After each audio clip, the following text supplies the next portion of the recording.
Sorry my mistake. হ্যাঁ, বেচার উনিও নিশ্চয়ই আমার মতো বিয়ের আসর থেকে পালিয়ে আসছে। দেখে তো মনে হচ্ছে এও আমার মতো বিয়ের আসর থেকে পালিয়ে এসেছে।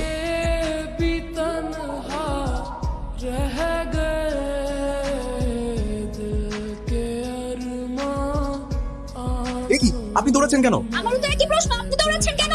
আরে ওরা আমার গার্লফ্রেন্ডের বাড়ির লোক, ওরা আমাকে ধরতে আসছে। আরে ধুর, ওরা আমার বাড়ির লোক, ওরা আপনার গার্লফ্রেন্ডের বাড়ির লোক হতে যাবে কেন? তাহলে আমি কেন দৌড়াচ্ছি? আপনি দৌড়ান।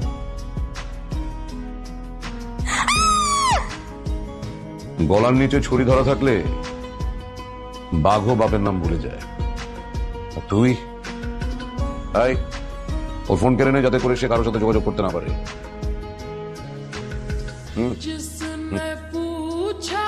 তুমি তাহলে সেই কালপ্রিট যার জন্য আমার মেয়ে বিয়ের আসর থেকে পালিয়ে গিয়েছে। না বাবা, ওনাকে তুমি চিনি না, ওনার জন্য বাসা থেকে পালাবো কেন? এই যে এই পথগুলা না জেনে না বুঝে আমরা যে ওনাকে ধরে নিয়ে চলে আসছি। আঙ্কেল বিশ্বাস করেন, আপনার মেয়ে আমার জন্য বিয়ে বাড়ি থেকে পালায়নি। আপনার মেয়েকে তো আমি চিনি না, ইনফ্যাক্ট ও আমার নামও জানে না, আমিও নাম জানি না। এই আপনি আপনার আপুকে কিছু বলেন না। হ্যাঁ সেটাই তো বলছি বাবা, বিশ্বাস করো আমি ওনাকে চিনিই না, ওনার জন্য আমি কেন পালাতে যাবো বলো তো? বস হয়েছে কি, ম্যাডাম মনে হয় ওনার বয়ফ্রেন্ডকে বাঁচানোর জন্য মিথ্যা কথা বলছে। আমরা সবাই মিলে ধরছি না? এই বাঙ্গা ধরছি না? হ্যাঁ। এই কালকাটা মামা মিথ্যা কেন বলেন? হ্যাঁ আমি তো কিছু বলি নাই, আপনাদের আপাই তো বললাম ওনার বয়ফ্রেন্ড না, তারপর কেন আপনারা এমন করতেছেন? ছেড়ে দেন না আমারে। এসব মিথ্যা কথা শুনে শুনে না আমরা বড় হয়েছি, আর মরার আগে সব মিথ্যা কথা বলি। এই রাঙা ভাই, আপনি কিন্তু বেশি বুঝেন। হ্যাঁ, সবসময় এরকম উল্টাপাল্টা কথা বলেন কেন? থামবে।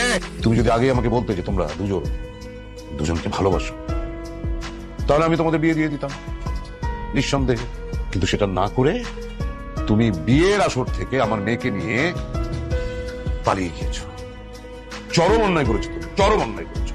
না না আঙ্কেল, বসকে বলে শোনো, যেটা হয়েছে আমার এখন আর করার কিছু নাই।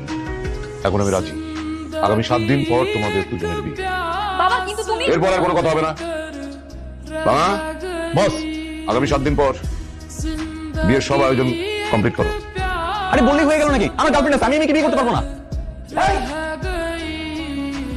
বিয়ে করতে পারবো না মানে কি? আমার সম্মান, আমার পরিবারের সম্মান, আমার মেয়ের সম্মান নিয়ে ছিনিমিনি খেলা না? বাবা বাবা শান্ত হও না। এই তুই চুপ কর।